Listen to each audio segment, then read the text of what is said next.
We are counting down to the official kickoff of the Beijing Olympic Games. And the opening ceremony is set for Friday. Preparations are well underway. Sports director Jack Doles joining us live now from Beijing. And Jack, it took a lot to get there. Tell us a little bit about the COVID restrictions and all the testing that you'll be dealing with. Susan and Brian, I have been swabbed in my nose and in my throat more times than I want to count, but that's life in a COVID Olympics right now. The athletes are all going through this. We have to go through this. So 96 hours before we stepped on the plane, had to be tested. 72 hours the morning of the flight, as soon as we landed, and then every day since we are tested for COVID. We cannot leave our hotel until we've been tested. As we use our credential to get out, they know if we've been tested or not. It registers. So these are hoops we have to jump through. The athletes have to do it. We're in a closed-loop system, so I can only go to the hotel, to our workspace, the IBC, to this live shot location, and this and in my room is the only place I can go without a mask. And we can also go to the venues. I was able to go to the hockey practice for Team USA yesterday, talk to Abby Rock and Megan Keller, a couple of Michigan athletes on that team. So there's a lot to go through.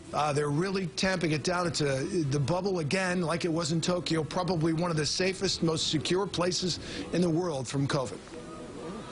All right. And it is 35 degrees in Beijing right now, which explains Jack's get-up. Jack, the opening ceremony set for Friday. What can you tell us? It's not 35 degrees, Brian.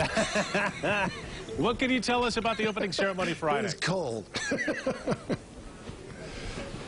Well, the opening ceremonies, Brian and Sue, will be held right behind me. You can see the bird's nest. That's where the track and field was held, where the opening ceremonies were in 2008 when we were here together. But we're expecting another big show. You remember those the opening ceremonies in the 2008 games, Brian, were spectacular.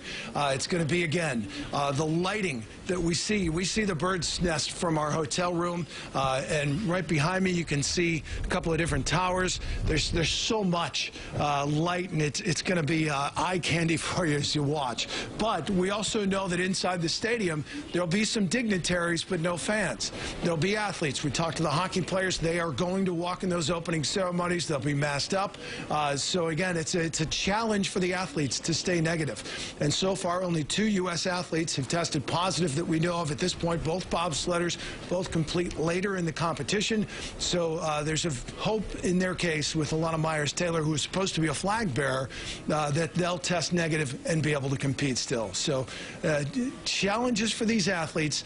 You know, for us, if I test positive, I'm sent to a hotel room and I take a long nap. These athletes, it would cost them a chance to win or compete in these Olympics or to win a gold medal. So they take it very seriously. When we talked to the hockey players yesterday, we had to stand at a distance. The microphone was on a boom pole, and so you just follow the protocols, and hopefully we all get through this together. Yep. Added wrinkle, that's for sure. All right, Jack Doles live from Beijing. Jack, great seeing you. We'll check in later. Thanks, Jack.